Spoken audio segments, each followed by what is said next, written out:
여러분, 오늘 본문에는 세례 요한의 등장과 그의 사역이 기록되어 있습니다. 이제 곧 예수님의 공생애가 시작될 것입니다. 그리고 그것에 앞서 오늘 본문에서 보는 바와 같이 세례 요한이 먼저 등장을 하여 죄사함을 받게 하는 회개의 세례를 사람들에게 전파하며 그들에게 주님을 만날 그 준비를 하게 합니다. 여러분, 세례 요한이 사람들에게 회개의 세례를 전파합니다. 여러분, 그렇다면 회개의 세례란 무엇인가요? 회개의 세례. 여러분, 우리가 회개에 대하여 이야기를 나눴던 적이 여러 번 있었습니다. 회개란 무엇이었습니까? 회개. 내가 잘못했구나. 내가 그러지 말았어야 했는데. 하나님, 내가 이걸 잘못했습니다. 그게 아니라는 거죠. 그건 마음을 애통해야 하는 거죠. 마음을 애통해야 하는 겁니다. 그죠? 마음이 애통해야 하는 거죠. 회개란 뭐냐? 가던 길에서 돌이키는 거지. 그죠? 동쪽으로 가고 있었다면 180도 돌려서 가던 방향이 아닌 완전히 정반대의 길, 그죠? 서쪽으로 가는 것. 그것이 회개라고 했습니다. 지금까지 내가 가던 방향에서 정반대 방향으로 돌아서는 것이었습니다. 지금까지 살았던 방식이 아닌 다른 방식으로 살고, 지금까지 가졌던 생각이 아닌 다른 생각을 가지고, 지금까지 추구했던 가치가 아닌 다른 가치를 추구하는 것입니다. 이때 지금까지라는 것은 예수 없이 사는 인생이 가지는 그런 세상과 인간에 대한 이해, 관점을 말합니다. 다름이라는 것은 예수 없이 사는 인생이 가지는 세상과 인간에 대한 이해와 관점이 아닌 하나님의 사랑입니다. 하나님의 사랑으로서의 이해와 관점을 가지는 것을 말합니다. 즉, 이 세상, 우리가 살아가고 있는 세상과 그리고 인간인 나뿐만 아니라 나와 함께하는 다른 사람에 대한 이해와 관점이 바뀌는 것이죠. 여러분, 우리는 그것을 세계관의 변화라고 말합니다. 세계관의 변화. 여러분, 우리는 자신이 가진 세계관을 바탕으로 하여 그것을 근거로 하여 살아갑니다.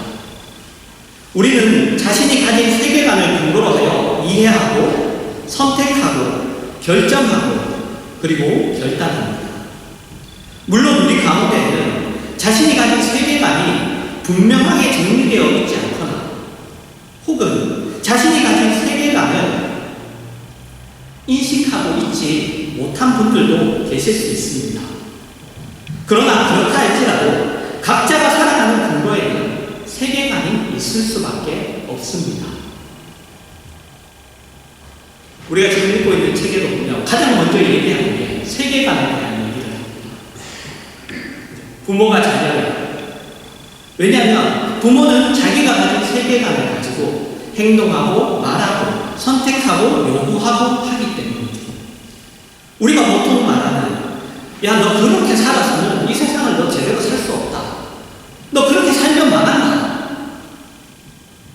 그 속에 이미 부모의 세계관, 이겨야 된다, 강해야 된다, 살아남아야 된다는 그 세계관이 이미 들어있는 것입니다. 그런 의미에서 여러분, 우리가 가진 기독교도 바로 세계관을 그 내용의 본질로서 가질 수밖에 없습니다. 그래서 기독교인이 된다는 것은 세계관에 있어서 세상과 전혀 다른 요소들을 가지는 것입니다. 그리고 그것은 기독교 신앙이란 단순히 어떤 믿음, 단순히 어떤 행위, 이런 것들을 뛰어넘어 세계관에 있어서 기독교화가 필요하다는 것을 말합니다. 세계관이 철저하게 기독교화가 된다는 것. 그것은 모든 것을 기독교적으로 생각하는 것입니다. 그러니까 기독교 신앙은 우리가 누구이고, 내가 누구이고, 역사가 무엇이고, 세계가 무엇이고, 궁극적인 실제, 우리가 보는 실제가 아니라, 우리가 감각하며 아는 실제가 아니라 궁극적인 실제가 무엇인지, 그리고 최종 권위가 누구에게 있는지, 그거에 대한 이야기입니다. 그것을 동의하지 않고, 그것을 정리하지 않고 우리가 기독교 신앙을 이해하게 되면, 기독교 신앙은 단호한 한 사람의 개인적인 기호, 취미, 신념, 선택, 그리고 더 나아가서는 자신을 위해서 사용하는 사유화, 기독교 신앙을 사유화하는 것에 불과하게 됩니다. 예수를 믿는다는 문제가 한 개인의 삶과는 무관하고 분리된 것이 되고 마는 것입니다. 쉽게 얘기하면 사는 것은 사는 것이고 하는 것은 하는 것이고, 이렇게 완전 이 둘이 서로 연결점이 없게 되는 것이죠. 성경은 여러분 그 문제를 이렇게 이야기합니다. 사도행전 17장 22절에서 31절입니다. 바울이 아레오파고 가운데 서서 말하되, 아덴 사람들아, 너희를 보니 범사에 종교심이 많도다. 내가 두고 다니며 너희가 미하는 것들을 보다가 알지 못하는 신에게라도 새긴 단도 보았으니, 그런즉 너희가 알지 못하고 미하는 그것을 내가 너희에게 알게 하리라. 우주와 그 가운데 있는 만물을 지으신 하나님께서는 천지의 주제시니 손으로 지은 전에 계시지 아니하시고, 또 무엇이 부족한 것처럼 사람의 손으로 섬김을 받으시는 것이 아니니, 이는 만민에게 생명과 호흡과 만물을 친히 주시는 이시니라. 인류의 모든 족속을 한 혈통으로 만드사 온 땅에 살게 하시고, 그들의 연대를 정하시고 거주의 경계를 한정하셨으니, 이는 사람으로 혹 하나님을 더듬어 찾아 발견하게 하려 하심이온데, 그는 우리 각 사람에게서 멀리 계시지 아니하도다. 우리가 그를 힘입어 살며 기도하며 존재하느니라. 너희 시인 중 어떤 사람들의 말과 같이 우리가 그의 소생이라 하니, 이와 같이 하나님의 소생이 되었은즉 하나님을 금이나 은이나 돌에다 사람의 기술과 고안으로 새긴 것들과 같이 여길 것이 아니니라. 알지 못하는 시대에는 하나님이 간과하셨거니와 이제는 어디든지 사람에게 다 명하사 회개하라 하셨으니, 이는 정하신 사람으로 하여금 천하를 공의로 심판할 날을 작정하시고, 이에 그를 죽은 자 가운데서 다시 살리신 것으로 모든 사람에게 믿을 만한 증거를 주셨음이니라 하니라. 사도 바울이 아덴에 도착합니다. 그리고 그곳에서 복음을 전하는데 세계관에 관한 이야기를 합니다. 사도 바울이 그들에게 이렇게 이야기합니다. 너희가 많은 신들을 믿고 있고 게다가 알지 못하는 신까지 믿고 있는 것을 안다.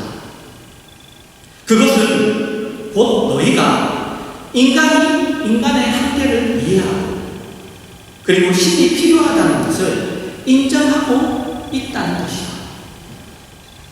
그런데 너희는 말도 안 되게 이상하게도 너희 손으로 만든 신을 경배하고 있다.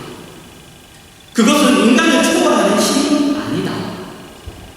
봐라, 내가 믿는 하나님은 우리를 지으셨고 우리의 필요를 채워주실 뿐만 아니라 예수 그리스도를 죽음에서 부활시키셨다. 그렇게 하심으로 자신이 창조의 하나님, 부활의 하나님이신 것을 증명하셨다. 그러니 너희가 가진 세계관을 이제 내려놓고 진정한 주인이신 하나님 앞으로 돌아와. 여러분, 그것이 사도 바울이 복음을 증거하며 한 이야기입니다. 여러분, 세상을 살면서 우리가 만나는 현실은 뭐냐? 세상이 무섭다는 것입니다. 세상은 자기의 법칙을 가지고 있고, 그리고 그 법칙은 경쟁의 법칙입니다. 내가 살기 위해서 다른 사람을 죽여야 합니다. 그것을 위해서 어떤 수단과 방법이라도 허용되는 그러한 곳이 바로 세상입니다. 그 속에서 우리는 예수 안에서 하나님을 믿고 살아갑니다. 예수를 믿고 하나님을 주인으로 섬기고 산다는 것은 세상이 가지는 법칙, 경쟁의 법칙이 마지막으로 가지는 권위가 아니라, 그것이 최종 권위가 아니라 하나님이 예수로 보여주신 겁니다. 섬기고 하나님이 완성하시도록 하나님 앞에 그 통치를 내가 받아들이는 것, 그것이 마지막 권위라는 것을, 최종 권위라는 것을 믿는다는 뜻입니다. 그래서 세상이 가진 세계관과 다른 세계관을 가진 우리는 세상의 도전과 시련 속에서 걸어갈 수밖에 없는 것이죠. 그런데 문제는 그런 시련과 도전 속을 걷다 보니 우리가 우리의 세계관을 포기하고 내 자신의 이익을 위하여 사용하는 것으로 우리의 신앙을 축소시켜 버린다는 것입니다. 신앙을 사유화한다는 것이죠. 개인화해버린다는 것입니다. 성경은 그 문제를 이렇게 이야기합니다. 이사야 1장 10절에서 15절입니다. 너희 소돔의 관원들아, 여호와의 말씀을 들을지어다. 너희 고모라의 백성아, 우리 하나님의 법에 귀를 기울일지어다. 여호와께서 말씀하시되 너희의 무수한 재물이 내게 무엇이 유익하냐? 나는 수장의 번제와 살찐 짐승의 기름에 배불렀고 나는 수송아지나 어린 양이나 수정소의 피를 기뻐하지 아니하라. 너희가 내 앞에 보이러 오니 이것을 누가 너희에게 요구하였느냐? 내 마당만 밟을 뿐이니라. 헛된 재물을 다시 가져오지 말라. 분향은 내가 가짐이 여기는 바요. 월삭과 안식일과 대회로 모이는 것도 그러하니 성애와 아울러 악을 행하는 것을 내가 견디지 못하겠다. 내 마음이 너희의 월삭과 정한 절기를 싫어하노니 그것이 내게 무거운 짐이라. 내가 지기에 곤비하였느니라. 너희가 손을 펼 때에 내가 내 눈을 너희에게서 가리고 너희가 많이 기도할지라도 내가 듣지 아니하니 이는 너희의 손에 피가 가득하니라. 여러분, 이스라엘이 멸망할 때 이야기입니다. 이스라엘이 멸망할 때 이스라엘에게 아주 심각한 종교의 부패가 일어납니다. 그런데 여러분, 굉장히 신기한 것은 종교에 대한 그들의 열심은 더욱 강했다는 것입니다.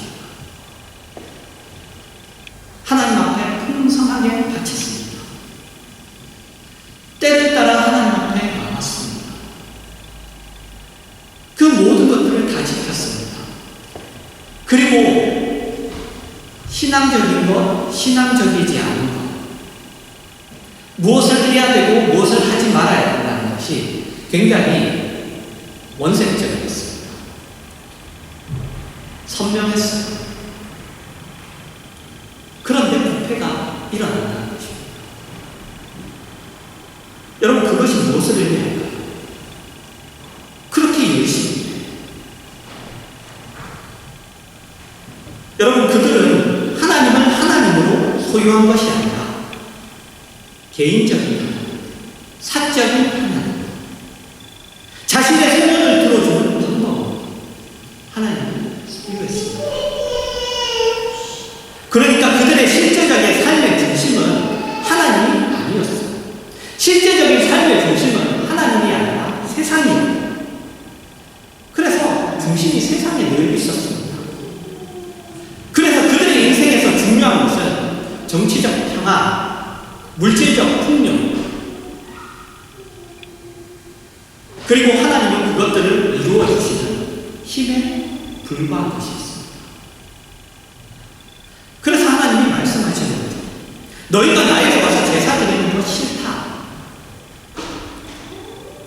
그만하라. 더 이상 내가 못 보겠다. 너희는 나를 제대로 이해하지 못하고 있다. 너희는 너희에게 요구되고 있는 신앙이 무엇인지 모르고 있다.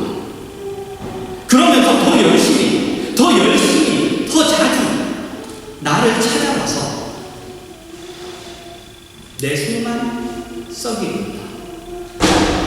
그렇게 말씀하십니다.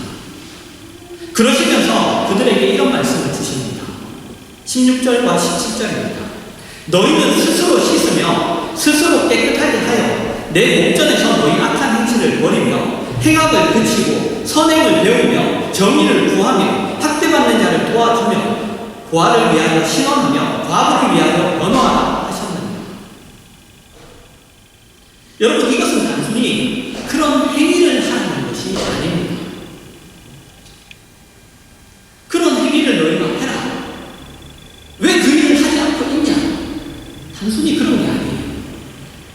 그것이 아니라 너희 삶의 원리와 너희가 가진 세계관이 하나님의 통치를 근거로 하고 있다면 세상이 추구하는 이해관계와 경쟁과 보상의 원리에서 벗어나 하나님의 통치, 그 자비와 긍휼과 의로움과 신실하신 통치에 너희 삶을 바쳐라는 것입니다. 그냥 단순히 이것 해라, 왜 하지 않았냐, 하라고 한 거 왜 안 했냐, 아니에요. 그분의 통치에 너희 삶을, 너희를 바쳐라는 것입니다.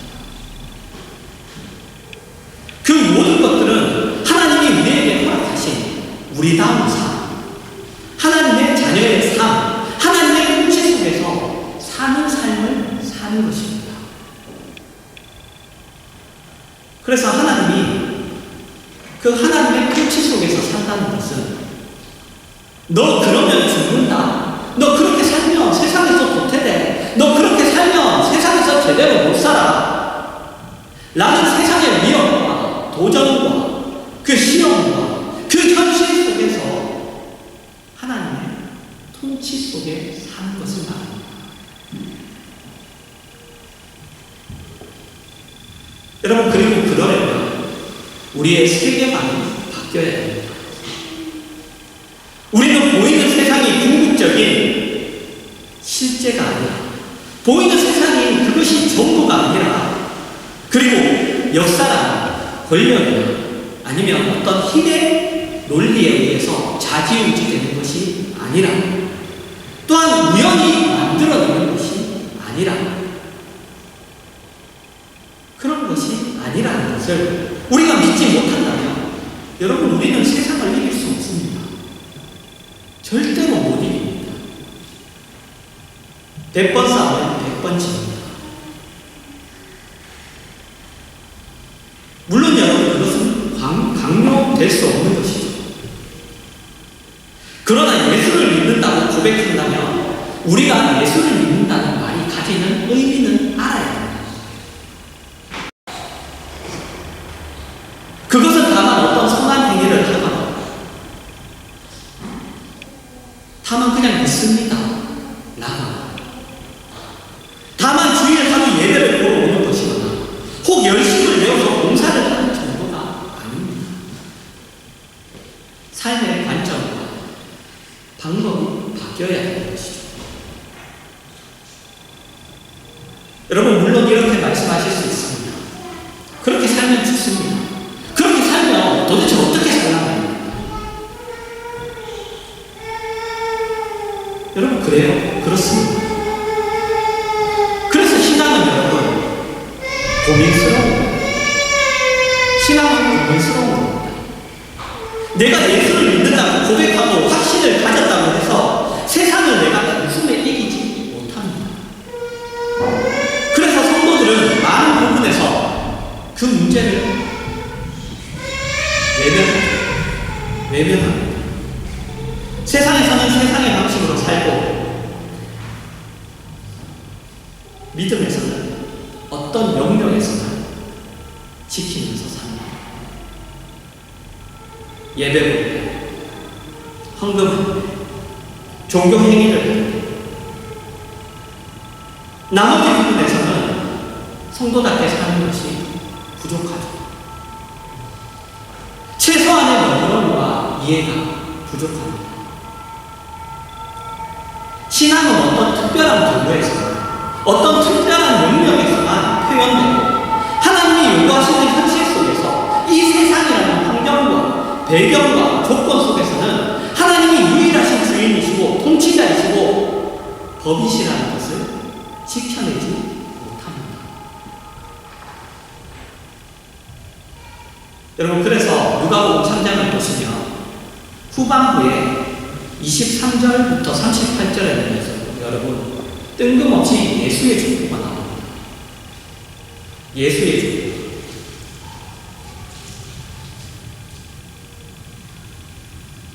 그 족보는 위에서부터 내려오는 것이 아니라 예수로부터 밑에서부터 위로 거슬러 올라가는 것입니다. 예수로부터 거슬러 올라가서 시작이 하나님이신 것을 이야기하고 있습니다. 그렇게 하면 하나님이 모든 인류, 세상, 우주, 역사의 주인이시라고 이야기하는 것입니다. 여러분, 우리는 예수를 믿는다고 고백합니다. 내세가 있다고 믿습니다. 하나님의 나라 영생이 있다는 것을 믿습니다. 그렇다면 우리는 나라는 존재와 삶을 어떻게 이해해야 하는가라는 그 근본적인 문제 앞에 늘 자신을 세워야 합니다. 이 세상을 사는 동안은 하나님 나라를 준비하는 자로 산다는 것, 주어진 환경과 조건 속에서 그 나라에 살 사람으로 훈련되고 준비되는 과정이라는 것 앞에 늘 자신을 세워야 합니다. 그래서 여러분, 신학성경을 한번 보십시오. 다 무슨 내용이에요? 보면 여러분, 그 내용들이 전부 우리가 해야 되는 일들로 가득한 것이죠. 우리는 세상에서 훈련되고 자격이 준비되어 있지 않은 자가, 여러분, 우리 세상에서 늘 보잖아요. 훈련되어 있지 않고 자격이 준비되어 있지 않은 자가 권력을 가지면 얼마나 무서운지를 우리가 봅니다.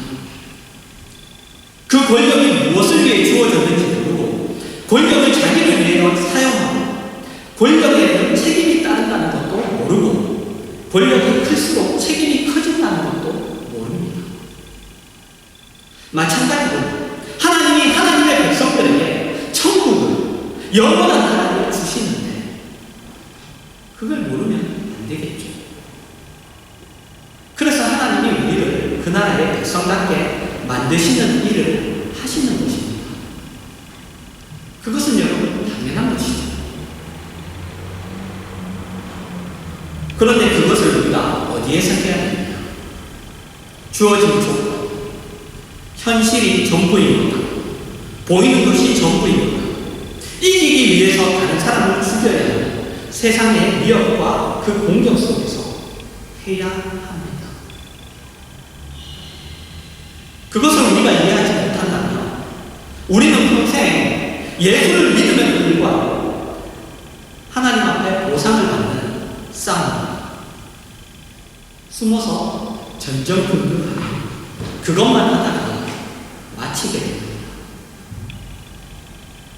성도로서의 인생을 모험으로, 자랑으로, 기적으로 가질 수가 없는 것이죠. 여러분, 오늘 말씀으로 성경의 말씀이 여러분 사실입니다. 그죠? 오죽하면 여러분 사실이 아니니까 절대 사실이라는 말을 하죠. 성경의 말씀은 절대 사실입니다. 그것을 아시고 예수가 오셨다는 그 신비와 권위와 진리를 받아들이셔서 그것을 알아들으셔서 참 믿음의 인생을 사시는 그러한 여러분 되시기를 주님의 이름으로 축원합니다.